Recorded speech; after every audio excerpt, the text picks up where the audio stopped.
હા જીગુબા કલાકાર હા જીગુબા બોલો. આવશે ને તમે ઈ કણ? હા હા ચોક્કસ યાર.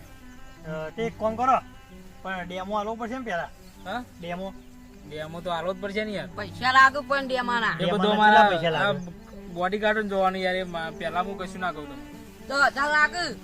એકદમ ભાઈને પૂછી લઉં. અલ્યા આ તો આ કાળીઓને 10,000 આલવા છે. એ તો પેલા આપણો લાઈન જોઈ દઈએ પછી આલશું. ભાઈને કાળીઓને પૈસા આલવાના યાર પણ આપણે. વાંધો હેડ ને નહીં. જીગુબા આવું ને આપણે તો. જીગુબા હા બોલો. આ તો વાંધો નહીં કેટલા પૈસા લેવા ડેમોના? ડેમોના તો 3 જણા 4 જણાના 10,000 પેલા ગણ લ્યો. હોવ. પણ અમે તો નવરાત્રીના 10,000 ગણીએ. ડેમોના તમે 5,000 રૂપિયા આલે તમે યાર, બધા. ના એ પેલા નાથોબા ને યાર ચા હું નવરાત્રી ચેટલો વરસ થઈ ગયો કરે તારી યાર વધક ના હોય તો ભાવી યાર. પણ હીરા એક વાત કહું અત્યારે જો તો ફેમસ થઈ ગયા. ઉભા હીરા મોદા પડ્યા બરાબર ના હવે છેલ્લી ઘડી હ એટલે હીરા શું કી ખબર કે છેલ્લે આમાં